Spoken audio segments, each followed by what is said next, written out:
Good morning बच्चों।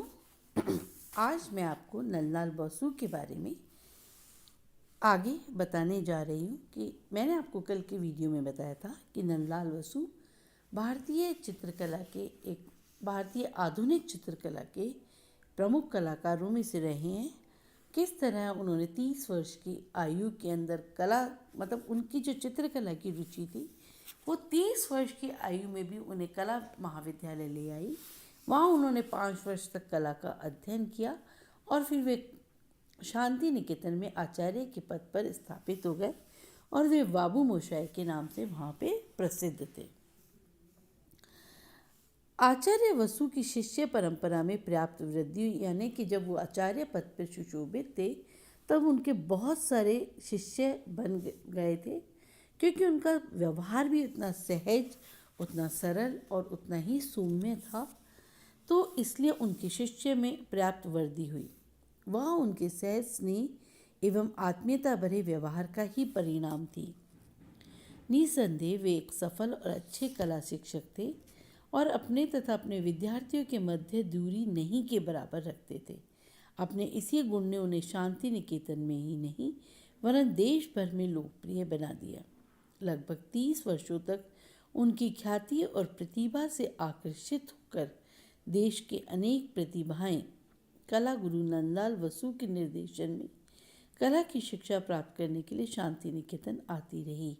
आज भी उनकी शिष्य परंपरा के अनेक लोग ख्याति नाम चित्रकारों के रूप में जाने जाते हैं।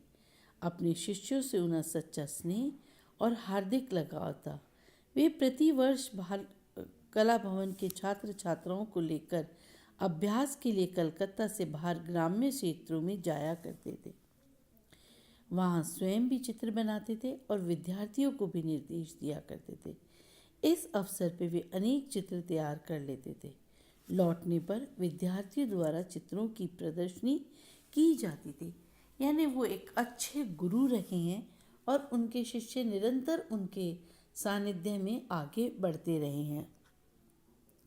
आचार्य वसु की चित्रकला में तब एक नए मोड़ की शुरुआत हुई जब वे महात्मा गांधी के संपर्क में आए। राष्ट्रीयता की भावना जो गांधी जी के संपर्क से उनके मन में उत्पन्न हुई वो उनके चित्रों में भी प्रकट होने लगी। गांधी जी पर उन्हें विश्वास था और इसी विश्वास के अंतर्गत आचार्य वसु ने असहयोग आंदोलन और नमक विरोधी आंदोलनों में सक्रिय हुए। वे चरखा भी काटने लगे थे। आचार्य वसु को गांधी के विचारों ने काफ़ी हद तक प्रभावित किया था।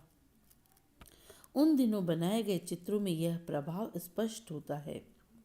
नंदलाल वसु ने एक स्थान पर लिखा है, मानव मात्र की अपरिमित तृष्णा मानवता पर छाए हुए गहरे संकट का कारण है। यह उन सब कारणों की जड़ है जिसने आज मानवता को पंगु बनाकर रखा हुआ है। आज हम व्यक्तिगत और सामाजिक जीवन की वास्तविक राह से कहीं दूर खड़े हुए हैं। हमें उससे उभरना होगा। कला गुरु वसु के तत्कालीन सृजन में हमें राष्ट्रीयता और संघर्ष की एक अनूठी प्रतिध्वनि सुनाई देती है। आचार्य नंदलाल वसु की सबसे अधिक महत्वपूर्ण उपलब्धि तो यह है कि उन्होंने परंपरागत कला को नया मोड़ देकर अपनी नवीन शैली की स्थापना की। उसके साथ ही उन्हें अनेक सम्मानजनक उपलब्धियां भी प्राप्त हुई। आचार्य वसु ने स्वाधीन भारत के इन संविधान की पांडुलिपि में चित्रांकन हेतु निर्देश दिए गए तथा सिस्टर निवेदिता की पुस्तक Indian myth of Hindu and बौद्ध को अपनी कला से सजाया। ओरिएंटल सोसाइटी ऑफ आर्ट्स द्वारा आचार्य वसु को पुरस्कृत भी किया गया। मैंने आपको पिछले वीडियो में बताया था कि अवनींद्रनाथ टैगोर ने और ओरिएंटल सोसाइटी ऑफ आर्ट्स की स्थापना ही चित्रकारों को ऊपर उठाने के लिए की थी, जिसके तहत वे बहुत सारी प्रदर्शनियों का आयोजन, कला चर्चाओं का आयोजन उस सोसाइटी के द्वारा किया करते थे। तो वहाँ पर आचार्य वसु को पुरस्कृत किया गया, जिससे कला के क्षेत्र में उनकी मान्यता बढ़ी। सन 1919 में ख्याति नाम वैज्ञानिक जगदीश चंद्र वसु के निमंत्रण पर उन्होंने वसु विज्ञान मंदिर में महाभारत के चित्र बनाकर उसकी शोभा को और भी ज़्यादा बढ़ाया। सन 1950 में काशी विश्वविद्यालय द्वारा आचार्य वसु को डॉक्टर की उपाधि से नवाजा गया। पहले ऐसी परंपरा रही है, जो भी प्रमुख व्यक्ति थे, प्रमुख चित्रकार या सोसाइटी के अंदर जिन्होंने भी अच्छा काम किया है, उनको डॉक्टर की उपाधि से नवाजा जाता था। तो इसी परंपरा में 1950 में भी काशी विश्वविद्यालय द्वारा आचार्य वसु को डॉक्टर की उपाधि से सम्मानित किया गया। डीलिट की उपाधि उन्हें सन 1953 में विश्व भारती शांति निकेतन से द्वारा तथा 1957 में कलकत्ता विश्वविद्यालय द्वारा प्रदान की गई। आचार्य नंदलाल वसु को उनकी कला संबंधी सेवाओं और उपलब्धियों के लिए राष्ट्रपति द्वारा सन 1957 में पद्म भूषण की उपाधि से सम्मानित किया गया। आचार्य वसु कदाचित पहले भारतीय चित्रकार हैं जिनकी कलावृत्तियों पर सर्वप्रथम रंगीन वृत्तचित्र यानी डॉक्यूमेंट्री भारत सरकार की तरफ से तैयार की गई। इसमें उनके कुछ शेष चित्रों के शीर्षक इस प्रकार हैं: अहिल्या, पारसाती, लक्ष्मी, पद्म स्थित, कुरुक्षेत्र, डांडी, मार्च, बसंत, उमा शिव, शबरी, उषा किरण आदि। ये सब उनके मुख्य चित्रों के शीर्षक रहे हैं।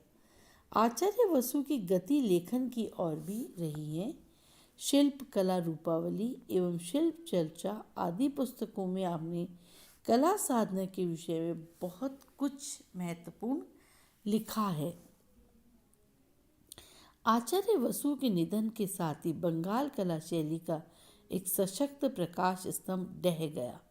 जैसे कला के एक युग का अवसान हो गया, एक पूर्ण भारतीय कलाकार अनंत में विलीन हो गया। आचार्य नंदलाल वसु आज हमारे बीच नहीं है, किंतु उनकी अथक साधना के बल से प्रवाहित कला सृजन की ऐसी अविकल धारा बह रही है, जिसमें तर्पण करके कोई भी कलाकार अपने आप को कृत संकल्प समझ सकता है। इस तरह से आज आचार्य वसु अपने नंदलाल वसु कंप्लीट हुए।